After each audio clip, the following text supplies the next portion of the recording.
It's a joust in the desert. Will the sword of the day win or will pitchforks prevail? Winter is coming.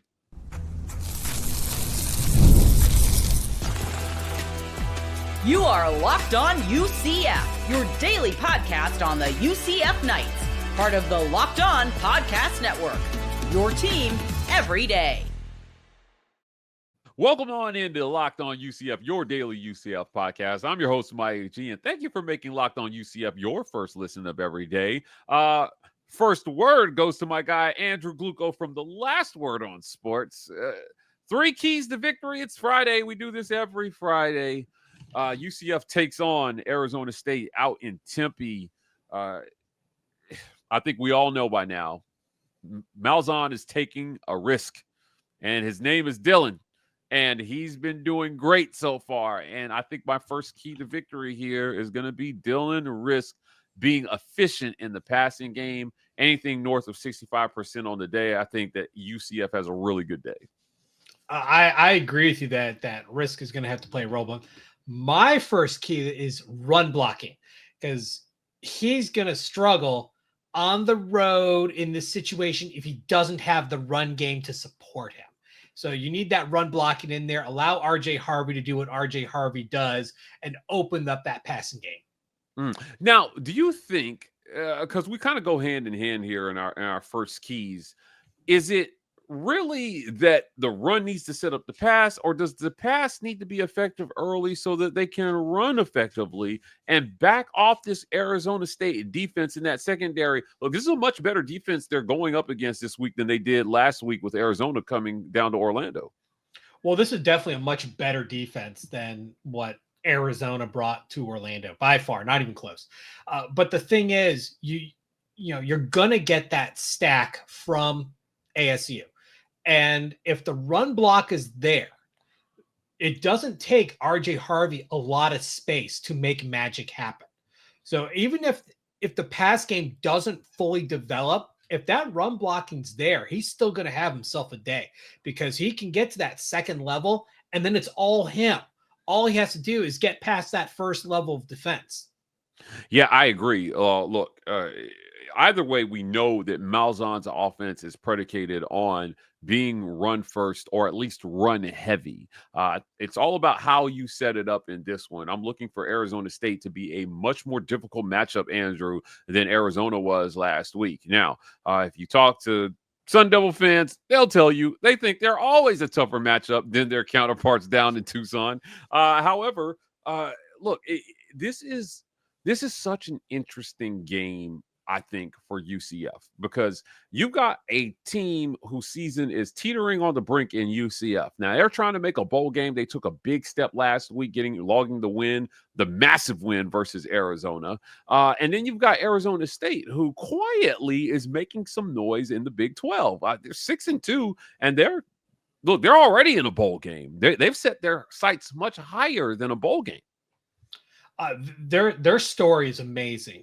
Kenny Dillingham has done a wonderful job taking over the reins from an absolute dumpster fire of a program. Struggled in 23. They were picked last by the media, and now look at them, 6-2, and they look great. I mean, last week they took it to Oklahoma State. This is not a cakewalk game by any stretch of the imagination. My second key to the game it is kind of a weird one, because last week our guy Richard Bradshaw joined the show. He talked a little bit last week. Yesterday he was on the show, and it looks like Skattebo may go, may not go. I'm leaning towards he may not go, and I think that a key to the game is going to be taking advantage of his absence. He was 51% of their offense last week, an absolute monster with over 150 yards rushing, 121 yards receiving. You've got to take advantage of his absence. Absolutely. And even if he's there, he's not going to be 100% by any stretch. And look what UCF did against Tetairoa McMillan, the wide receiver from Arizona. That's right.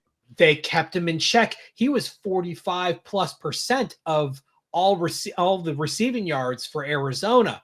So, you had a change in coaching last week. Ted Roof out. You had Addison Williams come in. They focused on fundamentals with tackling and pursuit angles, which is great for a running game. They held Arizona to 5 total yards rushing. Even if Skattebo plays, he's not going to be at 100%, and this team can rise up and at least contain him. So one of my keys is kind of a double, whether he plays or not. If Skattebo does not play, you have to make this a running team because you don't have the talent behind him. Versus if he does play, make them throw the ball. Dare them to throw the ball, and you do that by shutting down the run. We can see that they've done it, and I think they could do it again. Yeah, I agree. Now, Richard thinks that they feel like they have talent behind Skattebo. It's going to be tested on Saturday. I think this has been a very, very aggressive UCF defense as of late. They can really get after the quarterback, and they find themselves in the backfield quite a bit making plays. Look, at the end of the day, I think my third key to the game is time of possession. In this one, hold on to the ball. We talked about the running game in our first keys, but if you can control the ball and give what could be a limited offense even less time to find a groove in their own home, I think that UCF wins this one running away. My third key is take the crowd away. This is Dylan Rizk's first road game as a starter. He's going to a hostile area in Tempe. This is a fan base that is hungry after a number of rough seasons. So they're going to be loud. They're going to be very hostile. So you take them out. You score early, you convert third down, and goes exactly what you go into time of possession. If you can keep the ball in the offensive hands, you're going to be putting points on the board. You take the crowd out of the game, and you don't allow the offense to regain momentum. I agree with that. Like, if you can take the crowd out of the game, they have one of the worst cheers I think I've ever heard. Where they can't be worse than Texas A&M. It's like a first down cheer where they're like 1, 2, 3, first down, and then they scream an obscenity. Look, they've got some interesting traditions in Tempe, Andrew. But if you could take them out of the game and limit the crowd, the 19-year-olds from screaming obscenities in your ear every 30 seconds, then I think you got a really good shot in this one.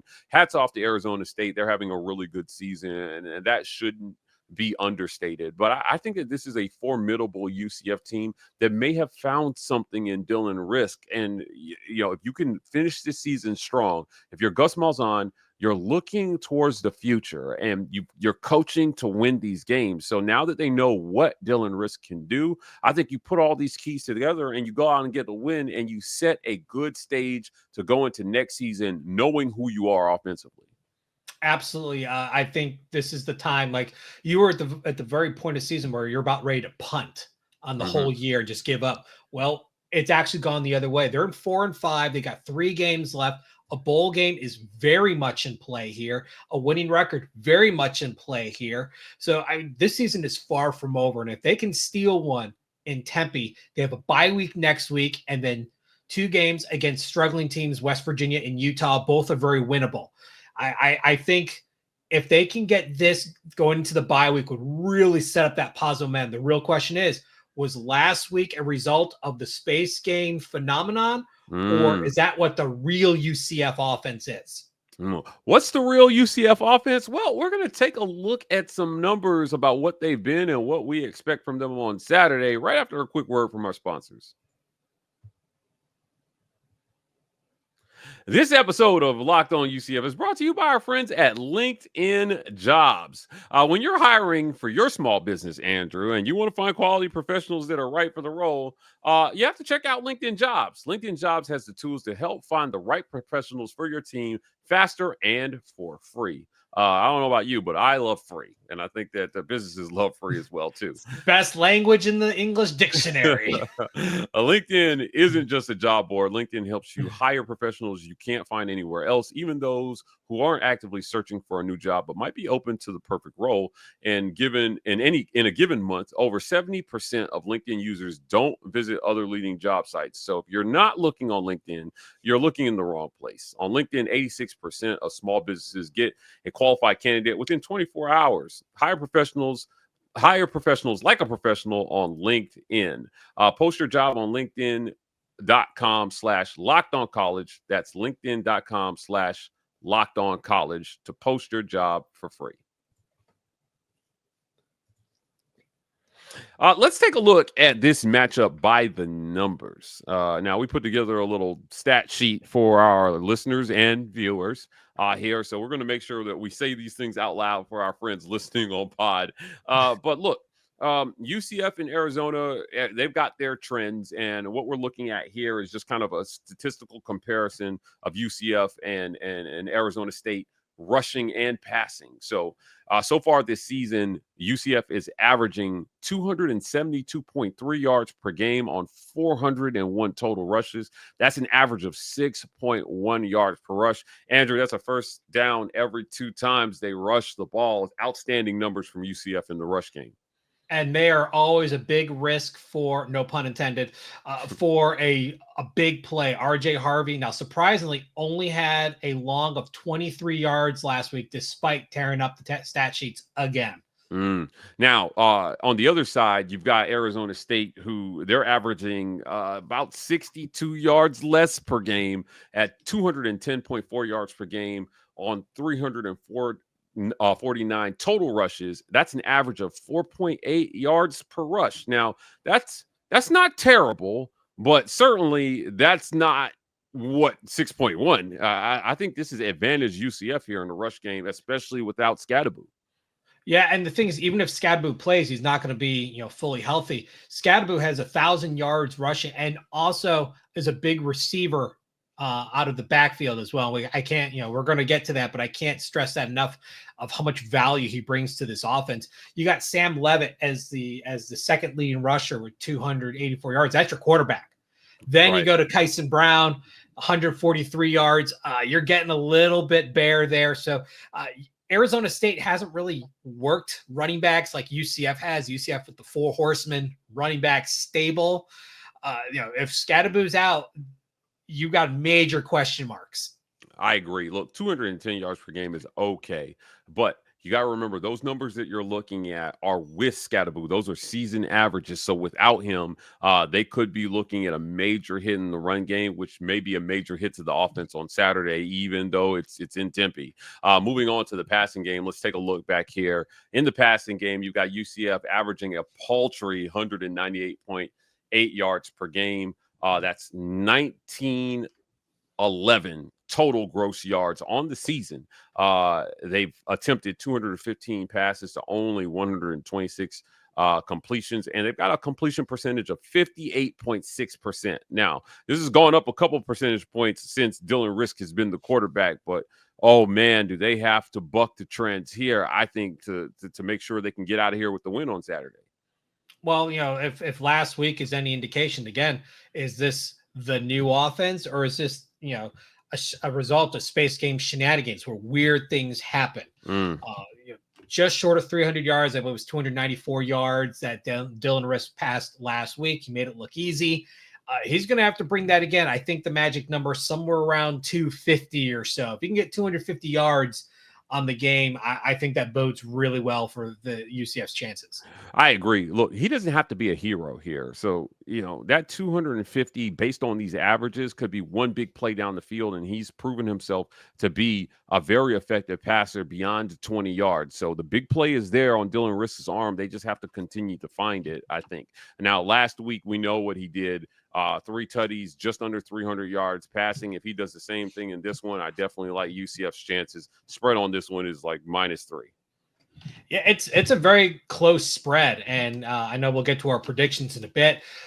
But again, this all comes back to Cam Scattaboo, if he's in or if he's out, because the passing yards are majorly skewed by Skattaboo's 400+ yards receiving.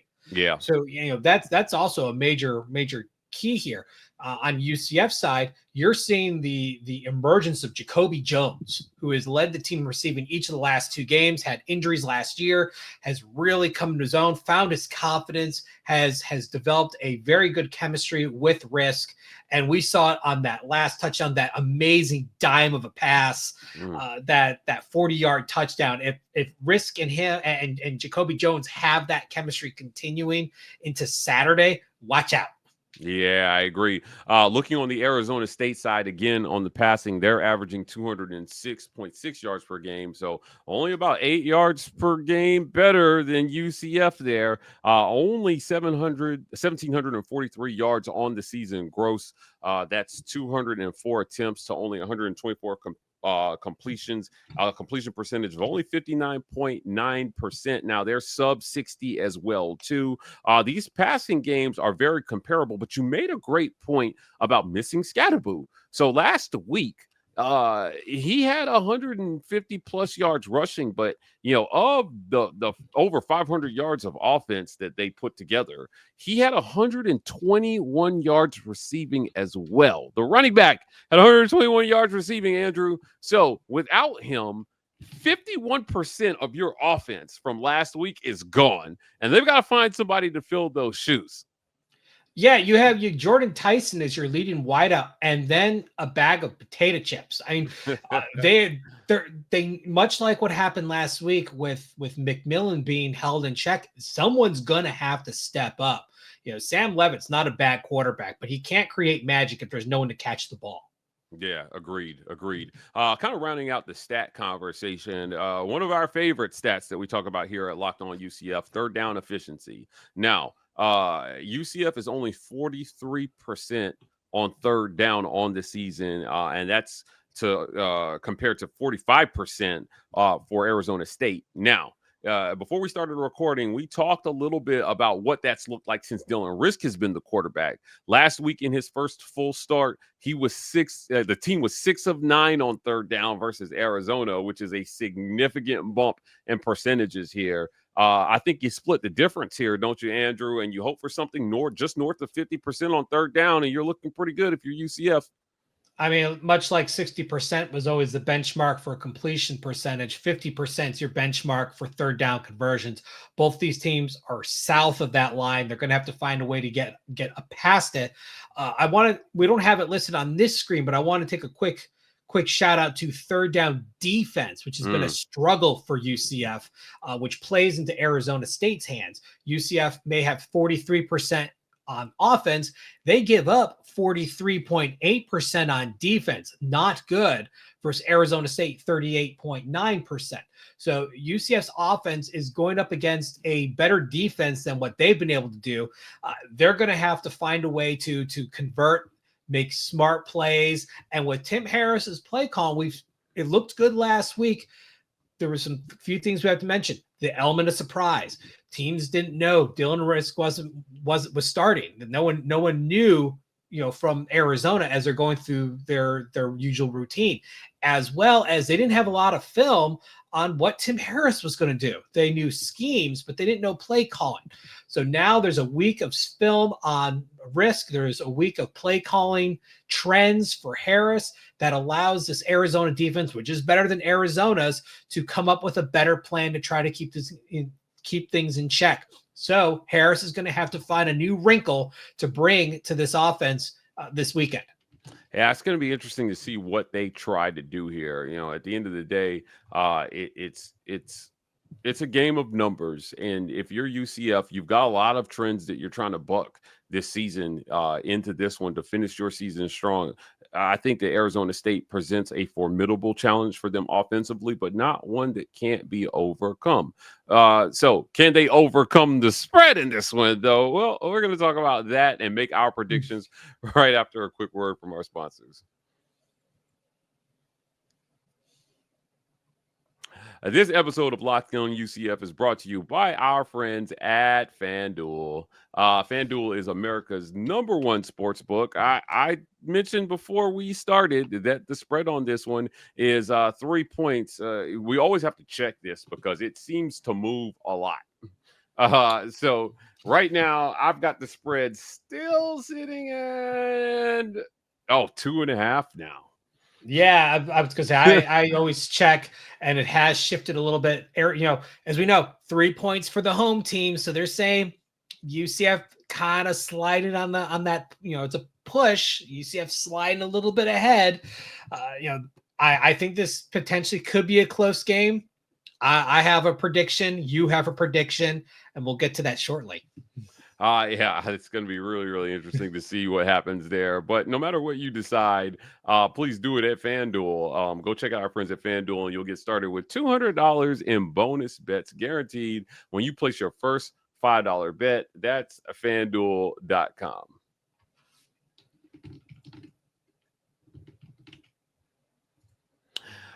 Andrew, we got to make predictions as always. Quite frankly, I'm just going to ask you, what do you predict here? You've been picking against the UCF quite a bit the last 4 weeks. But not last week. Last week I knew. Okay. I had UCF covering against Arizona. I thought I had them by 2 touchdowns. Turned out to be a lot more than 2 touchdowns. I have UCF 34-24 in this one, winning by 10. This is also with the idea that Skattebo is not going to play, but even if he does, he's not going to be in the greatest of conditions, which still plays in UCF's favor. I've got them by at least 10 points. Oh, by 10 points, huh? Wow. It could be more. Okay. All right. Look, Scattaboo's absence definitely is notable. And so I'm not mad at that. I think that, at the end of the day, you've got to find a way to win this game if you're UCF when the other team's best player is not in there. Quite honestly, he's one of the best in college football. He's the 3rd leading rusher in the Big 12 this year so far. So if he's not in there, I agree with you. Now, that might be a little. I want to give some credit to the Arizona State defense here because I do think that they will be a formidable challenge. But look, I'm gonna go UCF 35, ASU 21. Oh, so you're going full 2 touchdowns. Yeah, I think that the defense or the special teams contributes in this one, which will be points on the board for UCF and points off the board for ASU. Look, I mentioned their god-awful cheer that they do, but yeah, at the end of the day, UCF could be a team that's surging here, and this will be the game where we find out whether Dylan Rizk is for real or not. Yeah, this is his toughest challenge the rest of the season. This is where he really could make a name for himself. Yeah, he definitely could. Look, man, before we get out of here, I'd be remiss if I didn't mention that today's show is brought to you by our friends at Robinhood. With Robinhood Gold, you don't need a silver spoon to eat up the financial favors of the 1%, Andrew.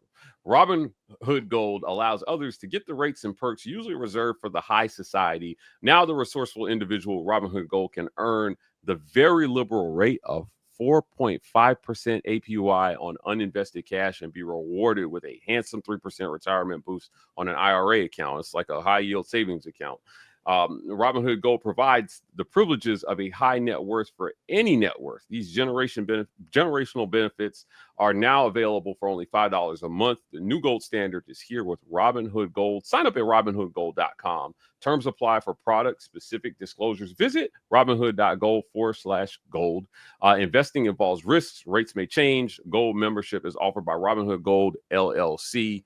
Andrew, before we get out of here, I want to give you the last word. Where can people find you at the Last Word on Sports? You can catch me on Twitter/X at StatBoyDrew, and you can catch my work on Last Word on College Football, part of the Last Word on Sports family. Guys, thank you for making Locked On UCF your first listen of the day. For your second listen, go check out our friends over at the Big 12 podcast on YouTube. Drake Toll leads the conversation in conference realignment news and holds no punches when it comes to covering every team in the Big 12. Find Locked On Big 12 on YouTube or wherever you listen to podcasts. You can find us back here tomorrow with more Locked On UCF.